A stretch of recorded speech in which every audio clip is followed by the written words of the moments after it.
Welcome to Still Talking Uncut. I'm your host, Big Easy, joined by Master Distiller Sean Rigsby, joined by another Master Distiller tonight, my man, Justin Meredith. Welcome to the show. He's on the top row, so he gets introduced first. Y'all should have been here sooner, even though Sean was last. Mind you, I'm the one that does all the inviting for people. Just let me throw that out there. Okay, That's all you do. He starts a group message and pastes a link. I'm surprised he ain't trying to get Matt to do that for him. Due time, my friend. Due time. Due time. So. Yeah, I'm old. Technology. As always, our special guest host, Uncle Joey, Matt Lemasters. Thanks for sitting in with us tonight. We're going to have a good time. I hope the weather's nice where you're at. It's colder than penguin balls here, as you can see. Got my hat on because I ain't got no damn hair. Does that say M on the front of it? No, that's a rooster, man. I got a cock on my face. Yeah, and you got nuts on your chin too. No, it's because I'm a dickhead, but I'm not a piece of shit like some people around here.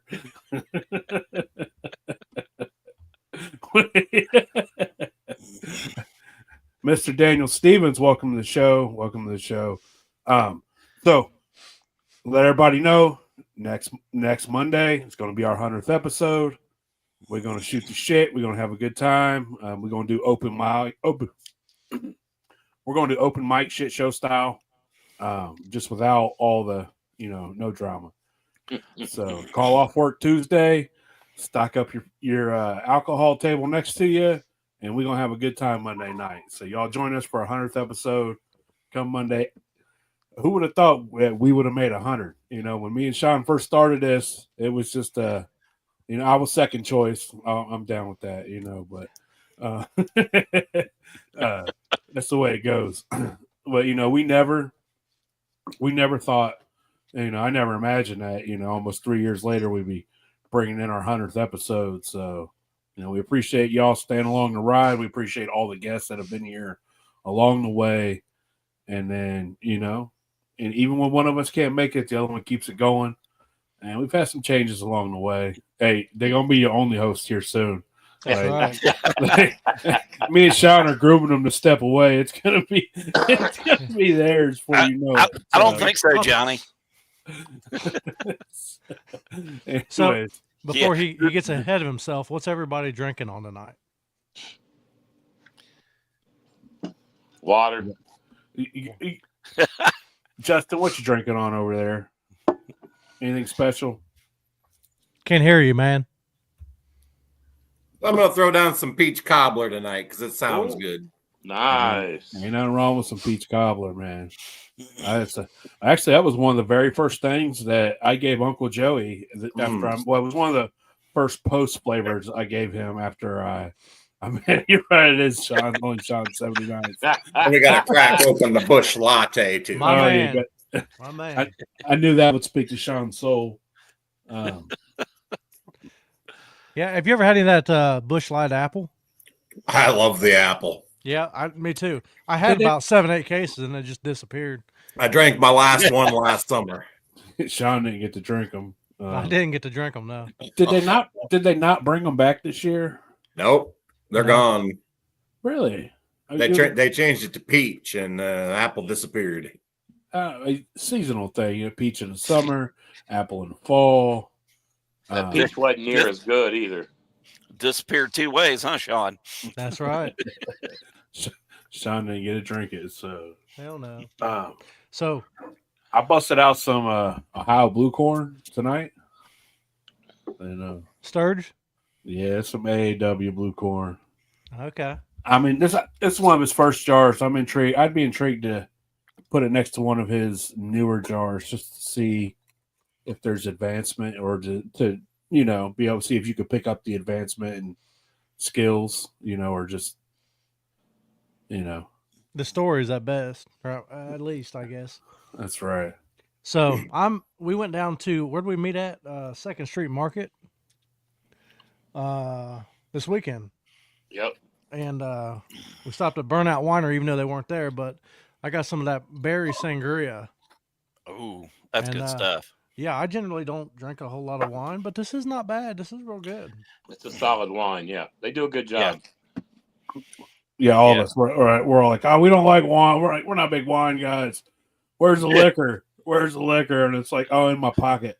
It's a process, man. It's like got to turn into wine first. The headache comes the next day. That's right. Yeah, you start appreciating. The older you get, then you start appreciating the wine a little bit more. You know, so you're getting there, Sean. That gray's rolling in the beer. Before you know it, you'll be a decanter sniffing and swishing. So. Yeah. So who's got the first? Wait, Matt, what are you drinking? I'm hydrating. Just water. Salt. It's just he got getting hydrated for next week. So, Justin, where the fuck did you come from? And where do we know? Came out of nowhere, man. Throw it out there. No. Tell us a little bit about you and what you do and what got you to where you're at. So I live up here in Iowa, up where the corn grows. We got good corn. So it's only natural at some point in time somebody learns how to make something of it up here. There's more of us up here than I thought. They kind of come out of the woodwork here lately. But it's just not something that's heard of up here, so everybody's pretty quiet about it. It's not something that, you just run around and meet people and, oh yeah, hey, we make shine up here, or whatever. It's pretty far and few between as far as, word on the street or whatever. So, but no, I've been an entrepreneur for most of my life, owned a collision repair shop and automotive dealership. I now work for a shop here in Iowa. I'm their sales and marketing manager. So started distilling probably 16 years ago now. It was just some young kids then, late 20s, early 30s, and sitting around on weekends, bored, tired of spending our money at the liquor store. So this bright idea pops up in my head. Let's see if we can get a still and see if we can make something with it. And it started off like crap, and we just slowly got better. What was the first rig you ran in? Like, did you just slap something together? That was before Beaver, but they had these. It was kind of along the same lines. It was one of them pressure pots, and it held together on the sides with these paper clip things. Yeah. I put it together wrong the first time I ran it, and got us all drunk on the fumes because it started steaming in the air. And we had a hell of a time. That's how you learn, man.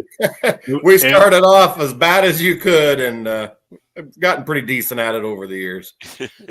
So was that a drinking corn liquor right off the rip? Were you making corn mash? Is that what you were doing?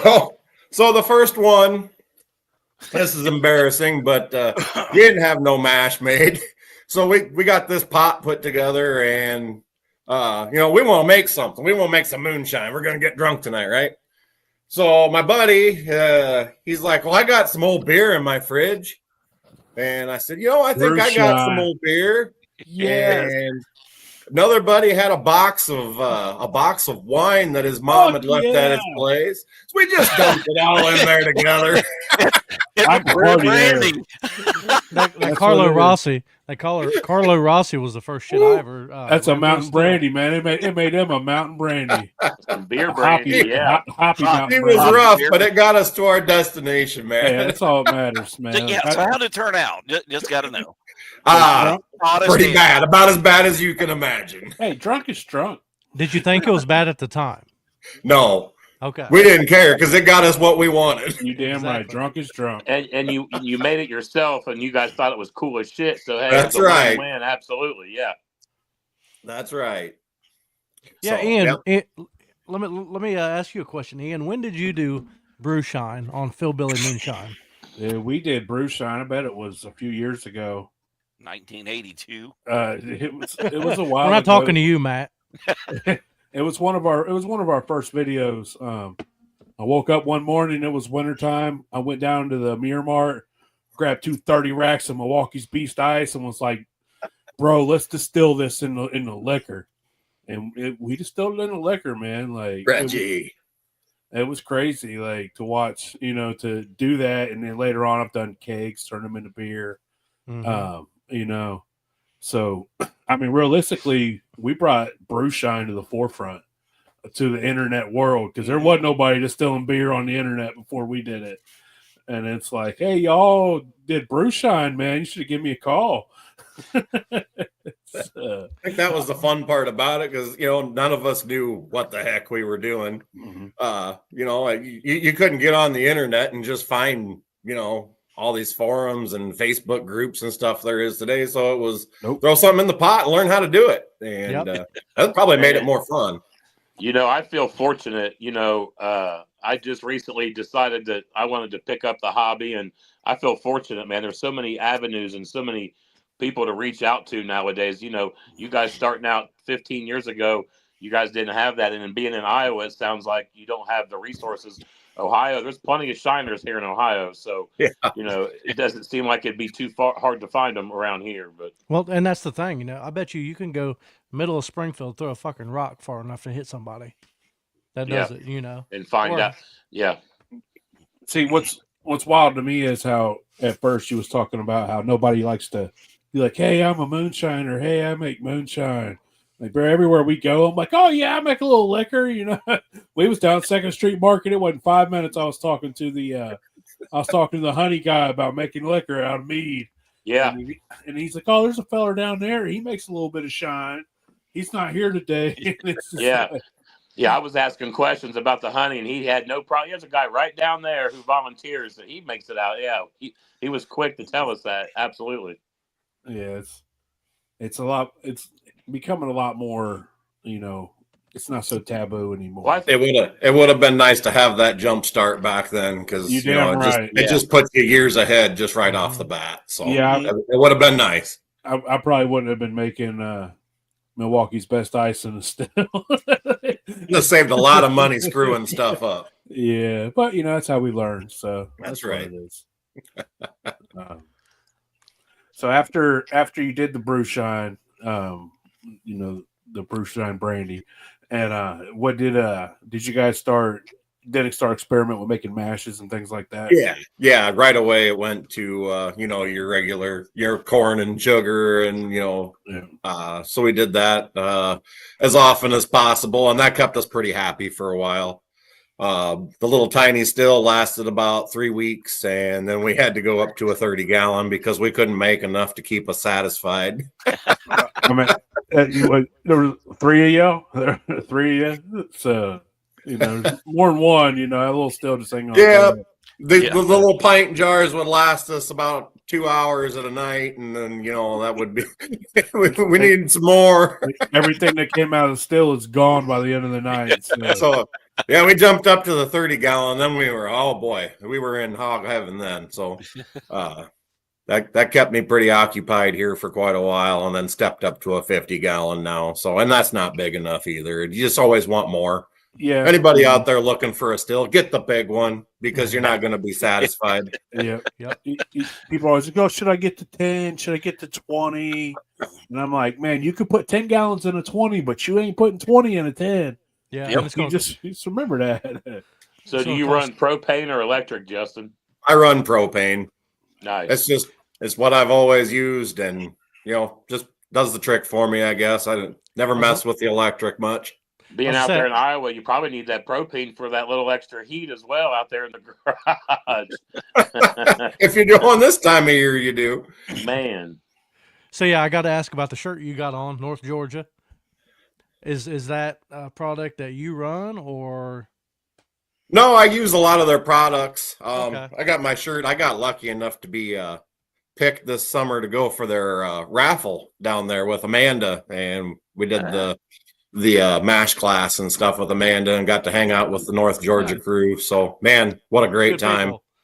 Man, what a great time. I did not want to come home.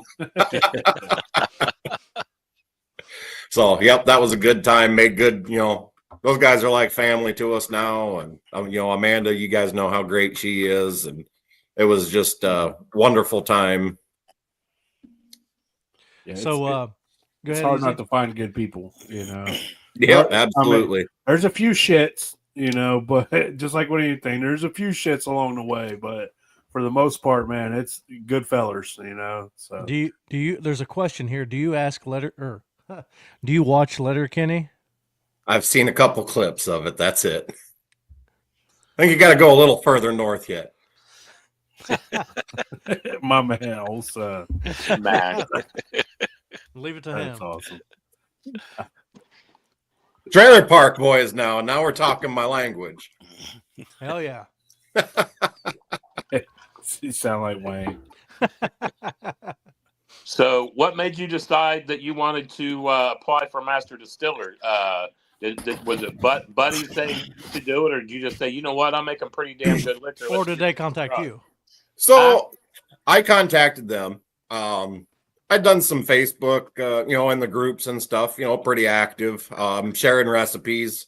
In my mind, helping out the next generation of up and coming, guys out there doing it. That's what it's about, kind of sharing some knowledge.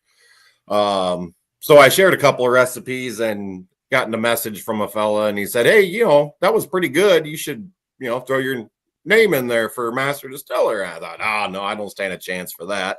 I don't even know if my stuff's any good. I'm up in Iowa. Nobody that makes good stuff's ever tasted it before. And I think it was just a couple of days later, I seen a casting call that Amanda had shared, actually. So I thought, oh, what the heck? So I typed up an email and sent it in. And that's where it went on from there. It was about a month later, I got my first email back from them, and the race was on. Nice. So how was your experience? What did you do? I personally, like I said, prior to seeing a video clip, I didn't get to watch your episode. So just let everybody know a little bit about what you did and all that. So we had what was called the Chef Distiller Showdown. So we had special judge Robert Irvine on, hardcore tough guy or whatever. No, wait, I got to cut in. I got to ask. Did you know what he was like before you did the show? Yeah. I'd seen him on Restaurant Impossible before. From watching it, it's like you weren't intimidated by him at all. It was cracking me up. I'm sitting there telling the wife, like, man, Robert's just slamming him. It's like, I'm doing my thing. Just doing my thing. Hey, I would look at him like this, like, hey, buddy, you're in my world right now. You know what I'm saying? Like, we got stills and liquor here, like. Well, that's what it was. You got to learn a few things here, Robert. Yeah, that's what it's all about. Just staying in your lane, doing your thing. So I don't care what he had to say, as long as it was good, All right. So go ahead. I'm sorry. So yeah, we had what we had to make was a 3-course meal in jars. So we had to do an appetizer, we had to do a main course, and we had to do a dessert. Main course had to have a protein in it. The first course was from a fruit stand pick. And then dessert, the main course and dessert, we were able to bring ingredients from home. So the first one we did was the fruit stand. They didn't show what made us qualify for our order on the show for that. I got my ass kicked.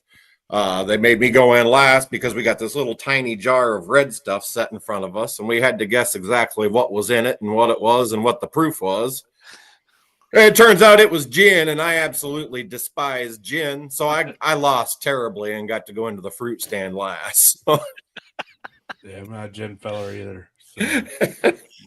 So we went through that, and everybody made their appetizer, salad course or whatever from there. Did they provide the mash for your runs? So they gave us their house spirit. They said it was 190 proof house spirit. GNS. Yep.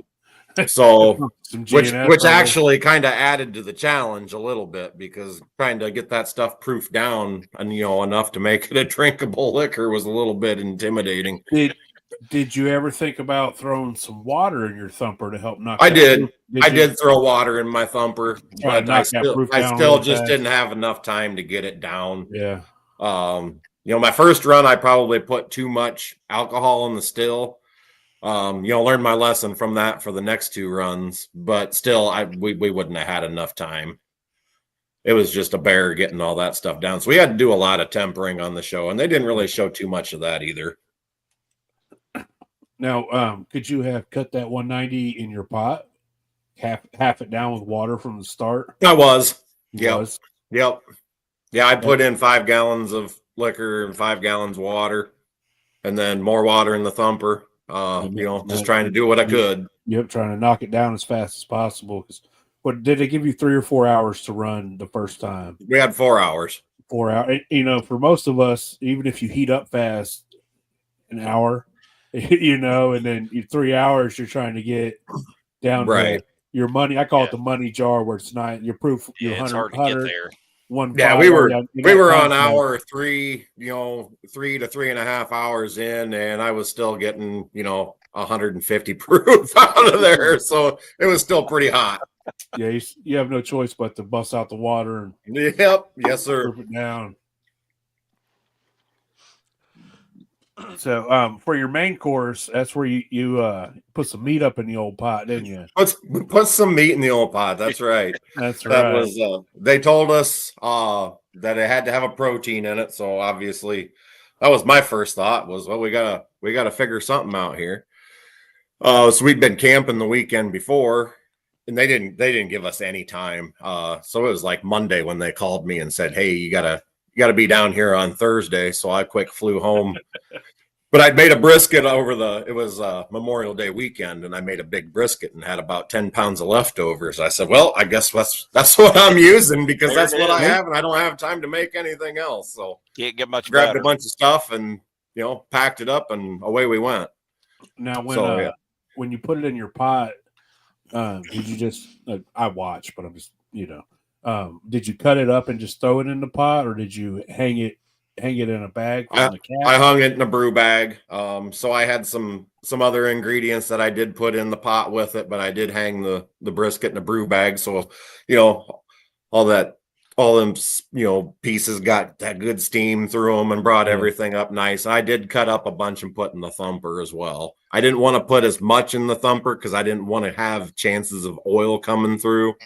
And messing things up a little bit. So I was pretty sparingly with what I put in the thumper, kept it at a bare minimum, but I thought maybe we'd get some extra flavor pulled through that way. Is that a recipe you would do again? Absolutely. It really did turn out really good. I couldn't believe how good it was. Like you see them hang chickens when they make a mezcal. So yeah, it was, it had that just awesome, smoked brisket flavor on the front. I was going to ask if it had that robust smoky. Yeah, it was great. The mouthfeel was really good. That's what I was going to say. After you swallow, then that smoke kind of hits you on the back end of it, and it was. I never thought it had turned out as good as it did. So do you think that was probably the oil from the meat on that mouthfeel? Because I did hear them talk about that. They said the mouthfeel on that was really it was pretty wild for the jar. Yeah. I'm guessing that probably came from the stuff that I did have in the thumper. No. I'm sure it crossed over just a little bit, and I don't think it was too bad, because it didn't affect my bead or anything on my jar. But it was just enough on your mouthfeel that you could tell that there was, it was like taking a bite out of a brisket. It was weird. That was very interesting when I heard that's what they were doing. I was like, I have never seen such a thing. So it's very intriguing to watch that episode. That's for sure. I know none of us on there had ever done it before, so we were standing around before we had to run. We're like, what the heck are we doing? Damn it, I'm gonna have to try this now. Now your dessert, is that dessert something you've made before? I've done quite a few of the sipping creams before, so I had a pretty good idea of what I was doing with that one. I hadn't done the exact the strawberry rhubarb cheesecake. I'd never done the strawberry rhubarb before. I've done a lot of the strawberry cheesecake, but I decided to throw rhubarb in on top of it too, because it was, kind of late spring and that stuff was in season. I thought, oh hell, let's add another layer to it. So, and that turned out so good. Yeah. Oh, it was good. I got a little bit of that sitting right over here. Actually, I should bust some of that up. Yeah, I can see people asking you for that after your episode, and after hear just the sound of it sounds intriguing. You're probably going to get some requests for family functions and gatherings and Yeah. things like that to make. I don't know what you're that up. talking about. So, for you personally, what's your favorite recipe to drink or make?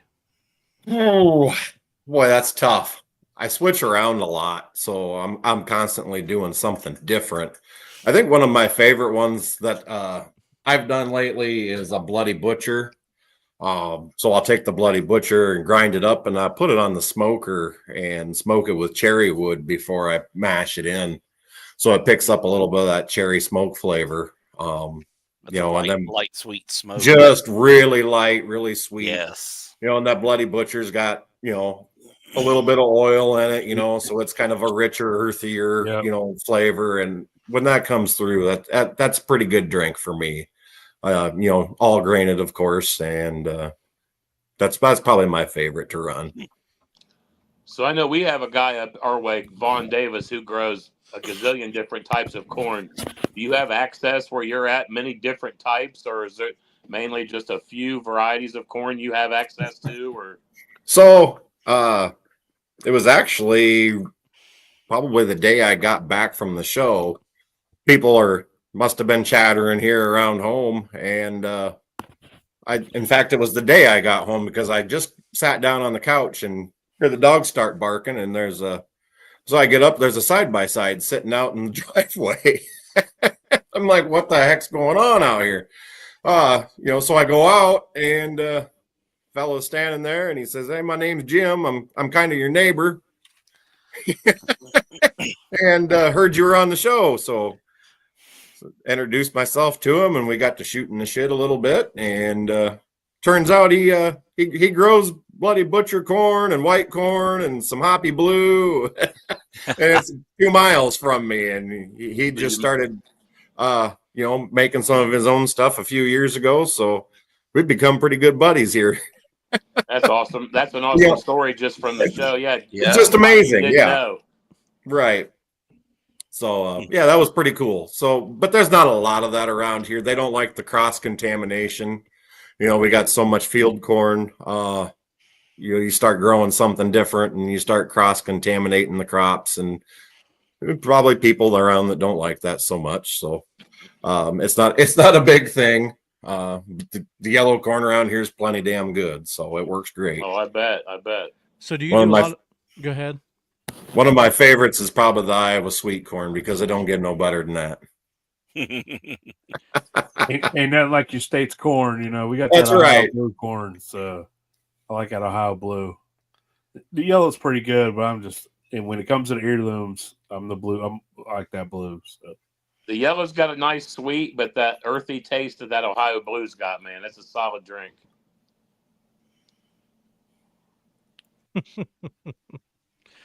Oh shit! So, do you convert your grains, or are you a sugar guy, or do you do? I started off a and... sugar guy, but now I like to convert my grains, pretty much everything, just because the flavor's so much better.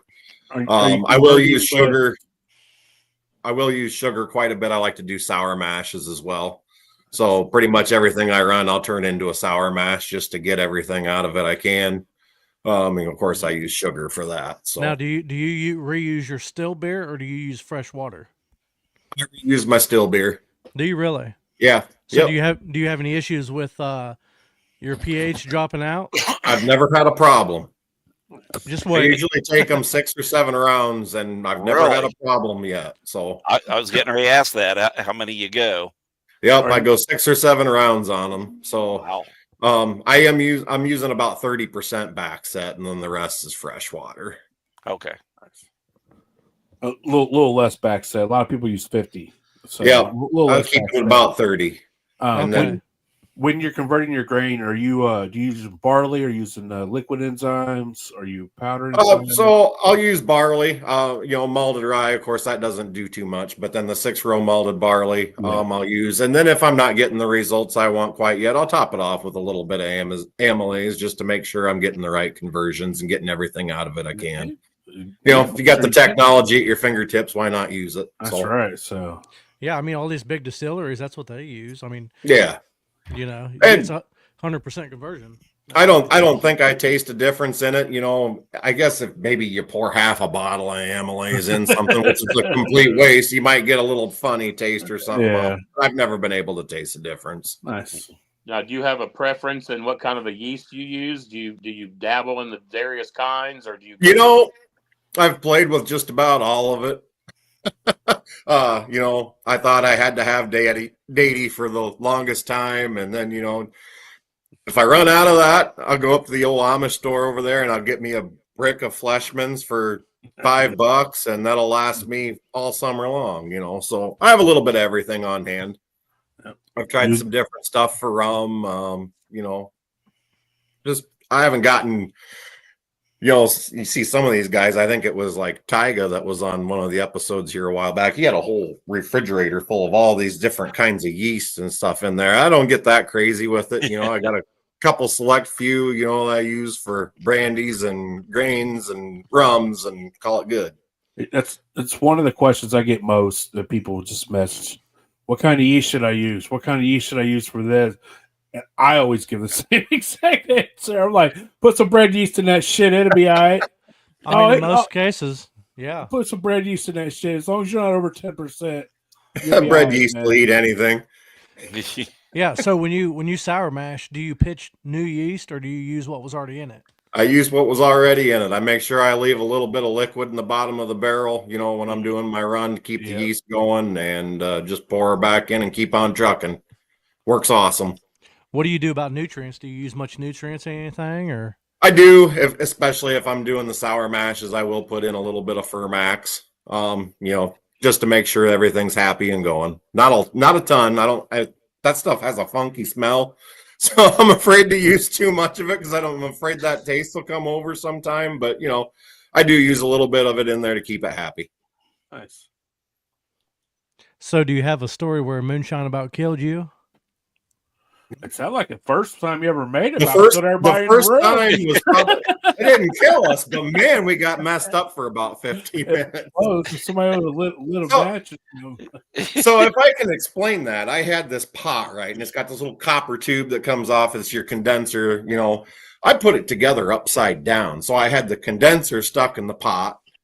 And so the steam's coming up and the water's dropping it right back down the pot. So we're running it. Nothing's coming out. We get like a drip every 2 minutes.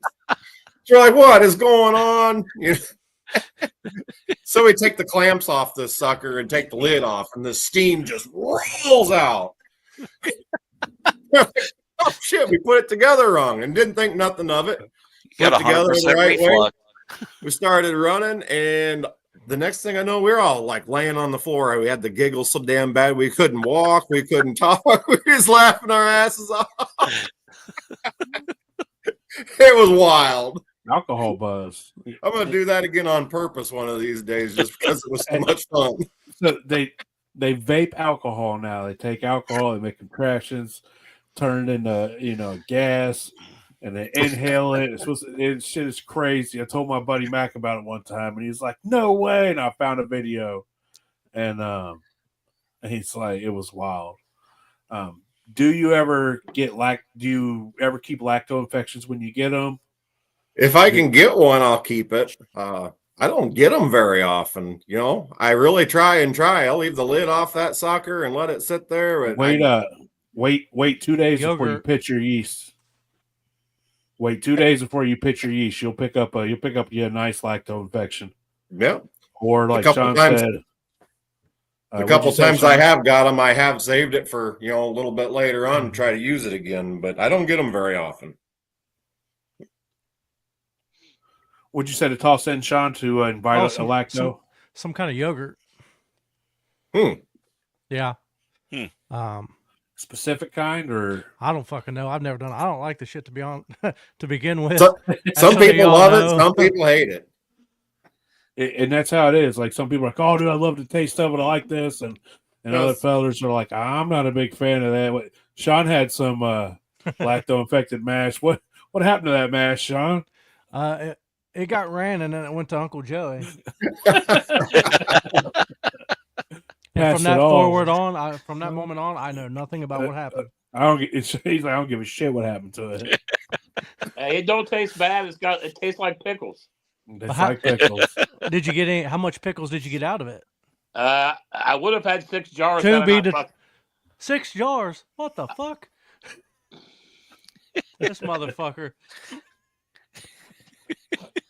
So, Chris Elliott says that he's used the yogurt and it works. But Chris, was there a certain type of yogurt you used, or was it just like a basic, flavorless, standard Greek yogurt, or that you buy at the store? So fill us in. Oh, And how hey, much- today's Chris's birthday. Happy birthday, Chris Happy Elliott. birthday, Bean. Happy birthday. Happy birthday, Bean. Fuck you, Bean. Yeah, fuck you, Bean. Hey, just for your information, Justin, never go anywhere in the car with Bean. You'll wind up- navigate. You'll get the scenic route. Yeah, he uses women's yogurt. Said, make sure it said live cultures on it. So like probably a probiotic style yogurt with live cultures. Didn't you with all the big fancy words? Hey, I'm smarter than I look sometimes. That's one problem I don't have. Ain't that the truth? There you go, Bean. But so when you went on Master Distiller, what was it like, the camaraderie that in between takes and the nights? So just being around other shiners, because like you said, you don't get that a whole lot. You know what I'm saying? And Right. especially new people. So what That was what that was to experience me, that was the best part, just you going out and you're meeting all these guys that you start talking to, and by the time you leave, you're like family with some of these guys. There's some of them I talk to every day, there's some of them I talk to every week. There's everybody I met down there was genuinely a good person, and I'll be friends with them for probably the rest of my life, just because it was that good of a connection. You sit in front of the hotel. We filmed at a different place than previous seasons did, so we didn't have the fire pit like everybody else did. But we had a table out front of the hotel, and we all sat around and shot the shit a little bit and passed bottles around, and we had a good time with it. So when you guys were passing bottles around, was there a bottle that you didn't like? No, That there ain't wasn't. There weren't that many guys that were around when I was at the hotel. I think only like 2 or 3 guys had bottles, and they were all really good. So I don't think a lot of us knew what to expect, because it was in a new place, and everything was a little bit different. So I think people were not quite sure what to think right at first, because I was one of the first episodes I think we were the first episode that was done. So it was pretty early on in the season at that. Nice. So what was did you go into the third round confident, or was it something like, I knew if I got past the second round and made it to the third, I had it in the bag. I was that confident, because that stuff is that good. It showed. You could see it on watching. Yeah. As long as I didn't get sent home and I got to that third round, I knew I was going to win. But when I went down there, I didn't expect to make it to the second round. getting a little confidence along the way? You know what I'm saying? Look, man, if I could get this to them, then they're gonna love this. Right. Like we all make something that we're like, man, if I could get this to everybody, I can make $1 million. Yeah. But no, so the reason I asked about, did you try a jar you didn't like? Because when I went down, I didn't know what to think. I mean, obviously some people had my liquor, but did they really know what was good and what was not? That was my issue. And when I got down there and people were passing me jars, because my dumb ass, I didn't take any with me. And I'm like, fuck, that's good. And then Scott gave me a jar of his vodka. I'm like, oh fuck, I might as well just turn around and go home now. No, it was everything I had there was good, and like I said, when you're first picked to go on the show, you're like, well, just to go's, going to be an honor, so I'll go home after the first round and, we'll call it good. But I got down there. I hit my stride right away, and I had confidence, enough that I knew I was going to make it through pretty easily. I had good competition. Those guys that Donnie's got this brain that was coming up with these crazy things, and just the way he was talking was like, I'm like, oh my God, I'm in deep shit here. Yep. Well, and that's like, some of these new people, when they get into making it and they start asking all these questions, I'm like, yes, there are answers to those questions, but keep it simple, Like, I feel like that helped me get the basics down when I was learning myself. Yeah. And then, you can go and get all fucking crazy and use one of the 20 million yeast strains out there and 1,000, grains of corn or whatever the fuck you want.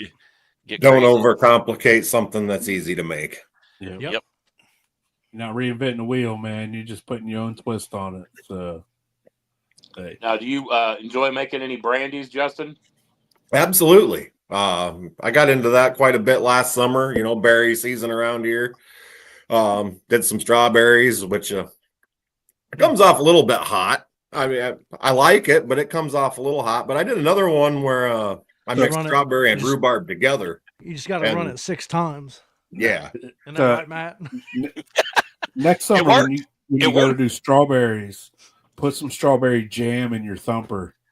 That sugar and jam, absolutely it'll smooth that heat out a little bit. Yep, that's actually what I did. So, but no, the second batch of the strawberry I did, I put rhubarb in with it, and I've got a couple gallons of that sitting around here. That stuff's good. Well, let me say this: if you would happen to make a trip to Farm to Bottle, bring some of that with you. Bring 2. Now, Bring 2. We'll make that happen. I'm thinking about going to the Ozark Music Festival in Arkansas next year. So I imagine Arkansas might be a little more in your wheelhouse. I don't know. Ohio, let's see, what is that? Wilmington, where Farm to Bottle is? Yep. Yeah. Mhm. Oh, that's an 8-hour drive. That's not too bad. That ain't bad. No, That's probably a bad drive home when you got the hangover. that's probably the closest. That's why you stay an festival to extra you, day. yeah. That's part of Farm to Bottles, driving home with a hangover. So we all have to drive home from everywhere else, whether it's Kentucky, Tennessee. So it's nice just to have a 45-minute drive home from Farm to Bottle. Yeah, it really is. Heck yeah. Plus, after Matt knocks me out, I won't have to go far. Do you plan on hitting any of the festivals up this year, Justin?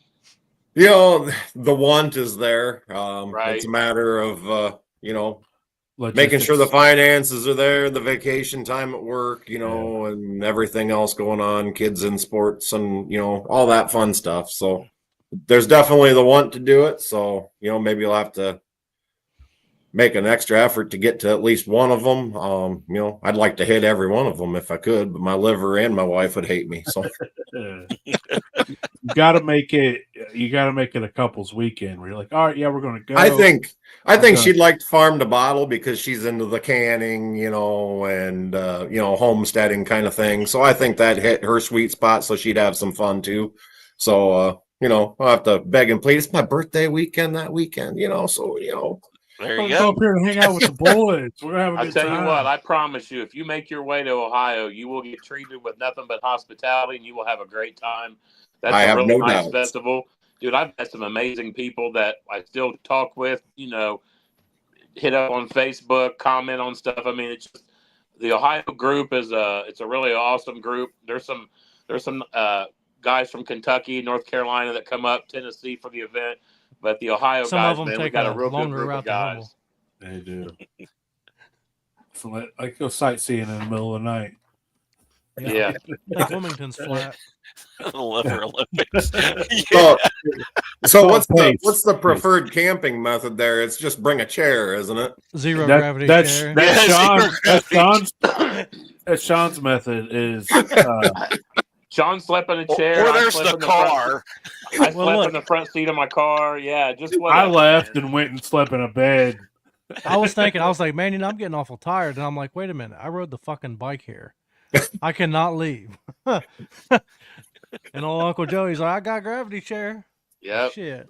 And I'm like, That's come a lot on, of work. Sean. There's an extra bed over here. They got an extra bed here. Nah, I was glued to that thing, man. I was not moving. I got Farm to out for Bottle's got a bed. nice campsite, man. There was all kinds of people driving in campers, sleeping in tents. Yeah. I mean, Campers, yeah, tents, a little bit of chairs everything there, man. on Yeah, the ground. Really, it's whatever, you know. And I yeah. like the thought of Yeah. that one too because it's in September, so that's going to be a little bit cooler.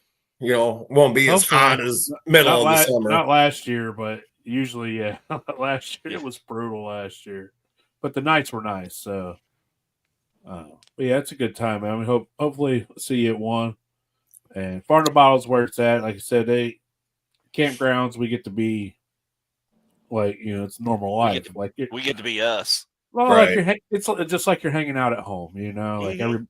everybody keeps it chill and everybody has a good time, and there's nothing, you know, there's no drama, and that's what it's all about. You know, Man, everybody's grilling out, smoking meat, and passing jars, man. It's a good time. Hell yeah. So That's Gordon, my kind of time right there.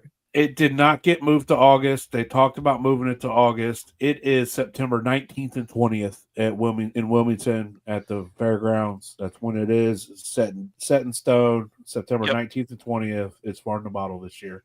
Yeah, go to the Farm to Bottle page. Dan Gray's been posting a lot of updates here lately. So if anybody has any questions, get on Facebook and check out the Farm to Bottle page.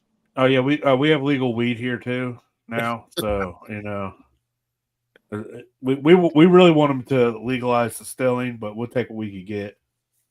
Are you going to do a class again, Easy? You going to distill? I think we're going to just have a little 5-gallon still running constantly. I'm not going to go through all that setting up, and that was too much work, man. I'm working. Better use a stainless pot in case you walk away and something happens. Yeah.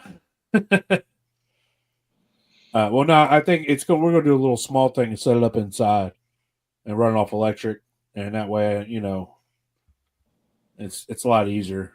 It was a lot. It was cool last year. I had a little spot out there running at 20-gallon, and you know, had the jar rig and all that stuff set up. Set up a keg still inside. And yeah, we might do a little 3-gallon keg still, or Yeah. And man, you better get there, Bean. Bean, Farm you to can't Bottle miss ain't this, safe man. without being passed out in a chair. Yeah, we got to have Bean passed out. And that picture is going to have to be an annual thing, I think. Everyone's standing around Bean. Yeah. You have to get with Dan Gray on that. I believe he's having old Joe Jackson. He's supposed to run the mashing class part. I think he's putting on mashing classes. And like I said, I don't know 100%. This is just what I heard him talking about, this and that. But I'm pretty sure that Joe Jackson is getting with some other people, and they're putting on mashing classes throughout the weekend. And hopefully they can make that happen, because that's really cool. And I don't know if you've ever talked to old JJ, man, but he's definitely a wealth of knowledge. He's definitely a smart feller to talk to. So hopefully Maybe we can get going. Dan to jump on the 100th episode next week and just drop a little Farm to Bottle info on us. There you go. I'm sure. Hopefully he won't be as drunk as he was the last time he got on. Yeah. He was running the Bourbon Trail and then made it home like.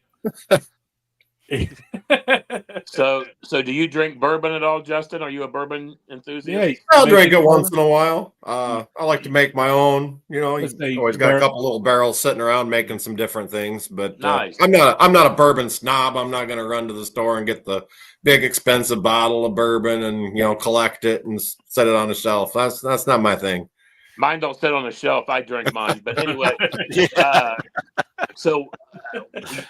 well, what do you have in your bourbon in your barrel? What do you have in that? What's the bourbon? I got 2 of them going right now. So I got one that's a weeded, a weeded whiskey, and then the other one I got is I got a Bloody Butcher going. That's 70% Bloody Butcher and 25% rye and malted barley. So that one's actually probably getting pretty close to being done here. It's been in there about 8 months. nice? So it's just I just do the little 3-gallon barrels, so they don't take very long to, get to where you need them to be. So I can't afford the big barrels. They're expensive.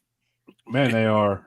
Now, have you ever tried any of that rapid aging like some of them do, or Rapid flavoring. So Yeah. I actually Right. took some of the strawberry brandy, and I got some chunks of. I got a smoker that I'm running all the time, so I got some cherry wood here. So I put some of that. I put a good char on it and put it in that the strawberry brandy. And let me tell you, that turned out really freaking good. That's Nice. probably one of my favorite things I've made, actually. So if I could get a barrel made out of cherry, I'd fill it up with that stuff. But I don't think the cherry wood works very good for those barrels. Yeah, you'll have to just use chunks and Yep. But yeah, that turned out amazing. If you ever have a strawberry brandy, give that a try because you'll like it. Nice.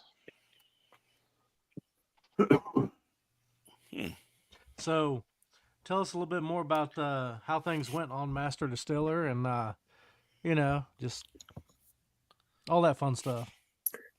Yeah, so made it through the end and got lucky and got a W, So I was pretty confident I was going to win to that third round. So, but it seemed like after that they kind of kicked us out the door pretty quick. And didn't have a whole lot to say. It was kind of on to the next. on to the next one. Thanks for your time and here's your trophy and we'll see you later. Hold on, whoa. Let me stop you there. What do you mean a trophy? That's this you didn't. I haven't seen too many people get these. You got this nice little trophy here that they gave us. Pretty sweet little rig. Now, is that in place of getting a jar on the show? Well, wait for Sean to get back here. He went to go get his little trophy. That's what he did. He got one too. So. There. Where's your base at? Yeah, you don't have a base with yours, Sean. He wasn't special enough for a base. So, but he didn't get his for winning the show. He just got his, right? Well, Kevin gave him one.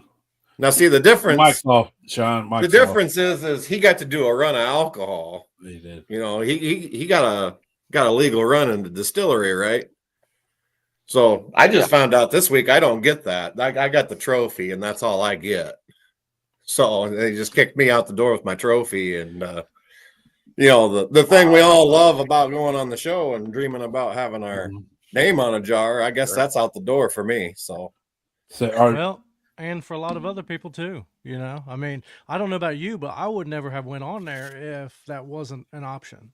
Well, it took me a few months of sending emails and text messages, and finally got an answer here just this week. They knew before we filmed that wasn't going to be one that got a legal run of alcohol. So that was kind of a kick in the gut. Picking and choosing. Not real happy about it. So. Man, you think that might have been something they'd have let you guys know? Hey, I mean, I don't know. I'm not the only one, so yeah. Do you think? Is it possible that they're picking and choosing what jars to give to winners based on how less difficult it'd be to get that approved? Because getting processed. First they told me they didn't have enough time to do anymore. And then they told me that they knew before the show aired that there were certain recipes that were going to cost too much to put out. Well, I have 3 different recipes that I made on that show. Yeah. One of them's not expensive. The other one's middle of the road. The other one, the brisket, would be expensive. There's no doubt about it. I understand that. You got 3 to choose from. Which one do you want to pick? Rhubarb cheesecake. Yeah. But they could throw the option out there for you to cover part of the cost too. I mean. Yeah. Let's be for real. No matter however many jars you make are going to sell, so they ain't gonna lose no damn money. And then the money, actually, the money it made off of a release isn't made off selling your jars. It's all the other shit everybody buys off the shelf. Because, going in to get your jar and buy a couple of the others. Yeah, you're gonna do a tasting. You're gonna go on ahead and get some hazelnut rum. You know, a couple T-shirts. So I don't know if you caught that on any of the recent episodes. It's not Sugarlands this year either. Yes. Yeah. It is Two Trees Distilling in Asheville. So that's who's doing the stuff. And I don't know, for some reason a couple of us got left out. So Man, I would think that strawberry rhubarb would have been a hell of a sipping cream they could have put on the shelf, man. You know, there's anybody out there listening that wants in on it, I'm a free man. I can do whatever I want. I'm free, man. Say, hey, if you got a distillery and you're in the area, then let's talk. Then y'all better go hit up Justin and please do. Yeah, just make sure I get a jar. yeah. I'll give a shit about these other fellers as long as I get a jar. Something like that. I mean, realistically, whether you want it or not, like it could be made with GNS. It could. And just absolutely. Flavor. You're right. Mm-hmm. And that should be an option. Like, hey man, what about we just GNS it and put some of this flavor, like say you did a brisket. They make flavorings because Two Trees doesn't have a still. So they have to flavor GNS. Yeah, so let's get some GNS. You know what I'm saying? Let's get some GNS. Let's flavor it up. If that's what we got to do, it's what we got to do. Just give me that option. I just want that option to be able to be like, yeah, we could do that. Yeah. I went down there. I spent my hard-earned money. I used my vacation time. Mm-hmm. Poured my heart and soul into your competition. Damn near sweating myself to death. Had a blast doing it, yes. Met great people, yes. But then do what you're supposed to do. Yeah, that's kind of nice down, people. I'm sure. I went down there and respected everybody. Did everything by the book the way you're supposed to do it. Wasn't mean to nobody. Never said a harsh word to nobody. And you get kicked. So got a little sore spot about it. Yeah, let me know ahead. That's my soapbox. Let me know ahead of time. Like I could take it. You know what I'm saying? Like. I want to know what to expect. Like, yeah. And I have noticed that during some shows they're like bragging rights. I know at the beginning of the year, so he won this trophy and bragging rights, and I was like, that's different. And so I knew it was different. So did all the other millions of people. Yeah. Yeah. Like that was one thing we all talked about immediately. Like, and then we got other people who were on the show that we know, and I tell you, man. I know when Master Distiller's filming because my DMs are full of contestants asking me how to run liquor and compete on the show. And they don't tell me they're on the show, but I know later on I find out. You know what I'm saying? And it's like, you guys have contestants come on and they're messaging me and people I know on how to compete. You know what I'm saying? Like, it's wild. So, yeah. I think I reached out to Sean at one time, kind of asked him, a little bit about what to expect. Oh, yeah. And then, when I was down there, I run across Bruiser and him and I sat down, we had a good old time, talking back and forth with him. He's just be yourself, man. That's all you got to do. So that's all we did. Good fella, man. I like Bruiser. Oh, yeah. Damn good dude right there. I was talking to him earlier today. So aside of, how that went, and all that, like, what plans do you have for the future? Are you somebody that's going to plan to open up a distillery or work with a distillery or something to, get your name on a jar? Or, I mean, what do you have any plans, I don't want to open my own distillery. I've done the entrepreneur thing for a good chunk of my life, and I'm a little bit over that part, I think. As far as partnering up with somebody, absolutely. I'd love to work with somebody. I'd love to have a jar, on the shelf that people could buy. There's a lot of people up here. This is Iowa, and somebody from Iowa won this thing. Everybody in Iowa wants a jar. It's just nuts. So, if I could legally sell the stuff, Jesus, I'd make $10,000 a day right now. It's just absolutely insane. So, but no, that's what I'd like to do is, even work in one at some point in time. I'm open to anything. Of course, it's got to be able to pay the bills at the same time. Right. So, right. That's the problem we all run across. So, I'd love to team up with somebody and, get a couple products out and develop more products for the future. I'm always looking for the next new thing, so that's what it's about for me. I like to see people's face when they try something and it's good and they're like, wow, it's like with barbecue for me. I had a barbecue trailer for a long time. That was my favorite part. Was watching people's faces when they tried stuff because It's just ultimate satisfaction. They smile, you know you got it. Yep, Mhm. their face will tell you everything that their mouth won't, because their That's words right. won't tell you. If you ever go to a party and you got a questionable jar, say, hey, look what I got. Someone, a buddy of mine, give it to me. And just let everybody fucking try it. Yep. If they don't know it's yours, you're going to get more real feedback Yep. than, because people lie to your face, because it's human nature. Most people don't want to offend you. They don't want you to be like, oh, that's fucking terrible. But you bet your ass if fucking Matt or Sean handed me a shitty jar, I'm going to be like, bro, this is trash. You dump this shit Hey, out, all man. I'm going to say is there's a reason I haven't handed you a jar. That makes sense. There's a reason why you let me do all the work, collect everything. Hey, all I know is the jar he turned in at Farm to Bottle was half my jar. Well, hell, actually, it was like 90% my jar. This motherfucker. Hey, I don't know what. Well, He never flipped the mind. switch. This motherfucker flipped the switch. I And don't drop a have to phone. work. Hey, we're not talking to you right now. Shit. All right. We've had everybody on here long enough. We will divulge into a shit show real fast. Ain't nothing wrong with that. We're gonna have one next Monday. Y'all come in. We're gonna have a good time. Absolutely. Couple Come hours. back, of just, join us Monday if you want, Justin. We love to. I'll have be you here, on. man. Jump on, just drinking and shooting shit and having a good time. So, but anyways, Justin, congratulations on your Yes. win. Congratulations. on taking what you love and doing something that you enjoy. Your show was awesome to watch. If you ain't watched it, go watch it. Justin's the meat master and master distiller. So you better go get it. The meat master. Yeah, I have to agree. It was definitely a great episode to watch. I really enjoyed the whole thing. Yeah, It was some one of of the them, more enjoyable ones here lately. That's Yes. for sure. They've had some questionable ones. I'll say that was a good episode. I tell you, I think they need to get more of like, hey man, this is what I do, and it's like, come on here and do what you do, what you do best, and a lot less of, I've never done this before, Yeah. I've never done this before. You'll get better jars, better people. Well, You not better get people, better but like- competition. yeah. It's like Let them take their own equipment in, run their own equipment, their Yes, stuff.